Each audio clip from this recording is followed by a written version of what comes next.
If you've got any clever tricks up your sleeve, this is the time to trot them out. Luke bit at his lip, his mind racing. There was a way, he knew, to use the Force to create a low-level personal shield. But to maintain the shield long enough, especially against so many individual adversaries, would be practically impossible. Besides, it was doubtful he could also shield Mara that way, and she almost certainly didn't know the technique herself.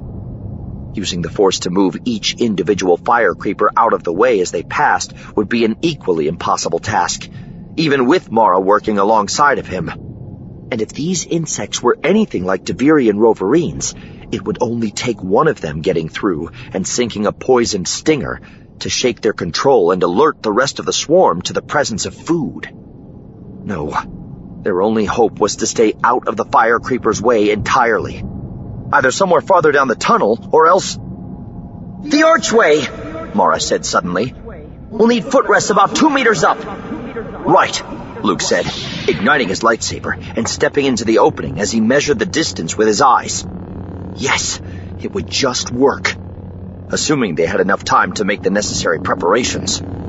R2, close down all your openings, he called as he swung the tip of the brilliant green blade horizontally into the inner edge of the archway's side pillar 1/2 meter above his head.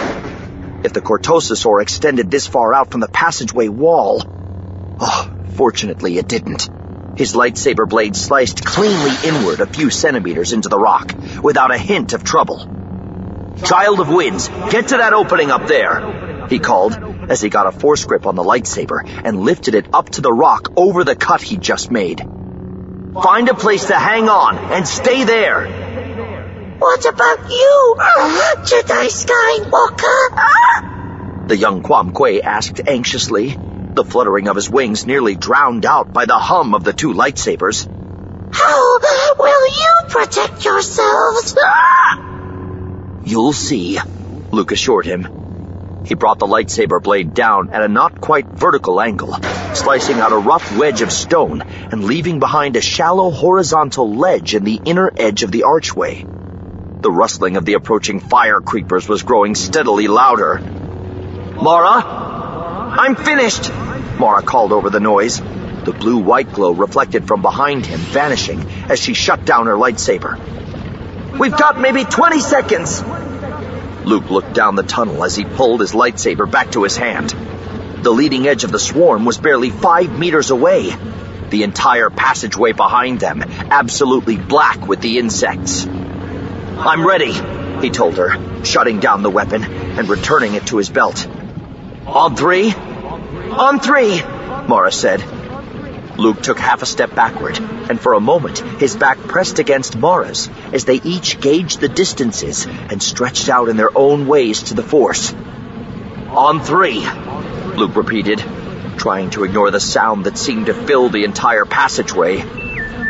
Across by one wall, R2 moaned with fear. 1, 2, 3!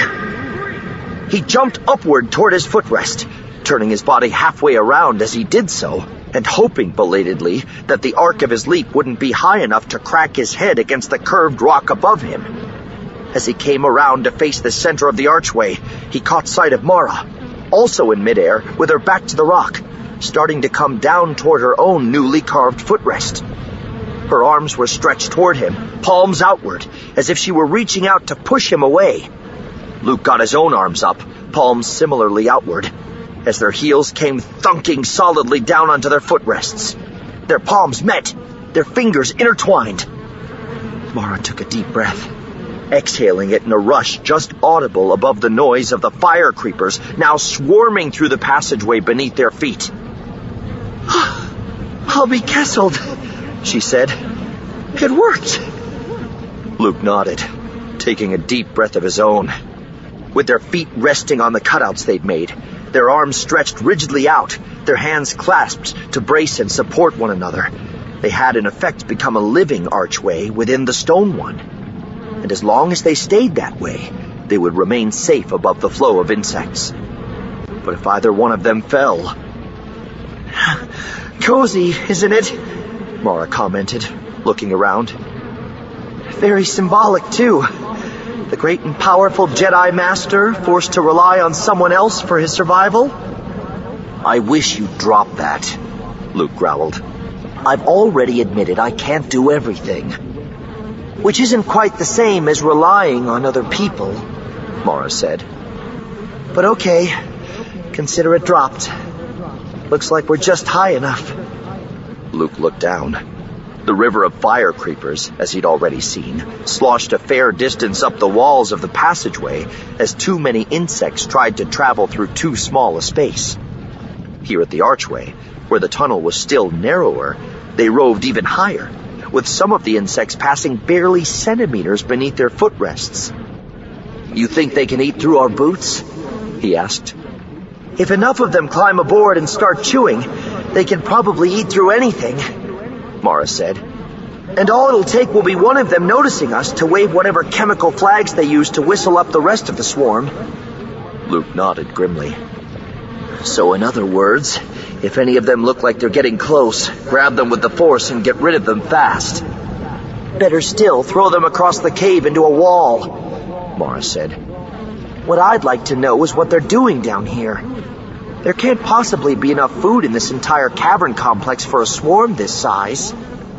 Maybe it's a shortcut from one part of the surface to another, Luke suggested. There's that underground river we passed a ways back. Maybe they come here for the water. Could be, Mara said, peering to the side. I wish we'd had time to move our packs up off... What, in space? Luke followed her gaze just in time to see Builder with Vines swoop down in a shallow dive over the scurrying fire creepers and curve up again with what appeared to be some of the insects in his mouth. He's eating them, he said, not quite believing it. Of course he is, Mara said. Eater of fire creepers, remember?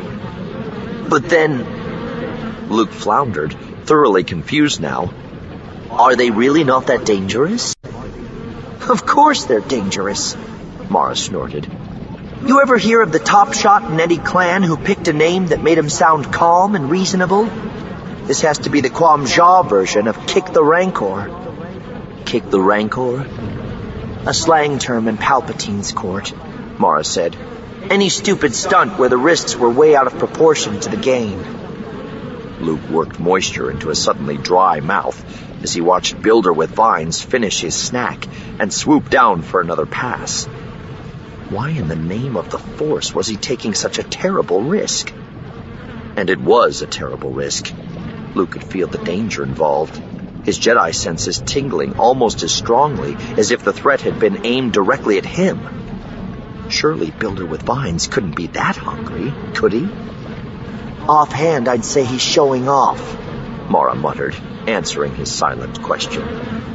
For who? Us? Hardly. Mara nodded toward the wall behind Luke. For the kid. Luke craned his neck to look. Balanced precariously on a stone near the Quam-Jaa opening, Child of Winds was watching with utter fascination as Builder with Vines swooped over the mass of insects, his wings quivering with excitement or nervousness or envy. Uh-oh, Luke said. You don't think... I would hope he's not that stupid, Mara said. But the Quam-Jaa have been riding him ever since we headed out on this little trip. He just might. Luke grimaced. Child of Winds, you stay where you are, he ordered, putting Jedi firmness into his voice. You're not to try to do what Builder with Vines is... And suddenly, a terrified shriek screamed through his mind. What? He gasped, his body twitching violently with the shock of the sound. It's Builder with Vines, Mara bit out, her fingers tightening around Luke's to help maintain their balance. Luke looked down to a horrifying sight. Builder with Vines, his wings flapping frantically but uselessly, was struggling half-submerged in the living river flowing through the passageway. Dozens of fire creepers were already crawling across his head and wings, biting and stinging. Even as Child of Wind's terrified cry joined Builder with Vines' scream in Luke's mind, 100 more of the insects crawled onto the Quam-Jaa, their weight forcing him still deeper beneath the flow. There was no time to waste.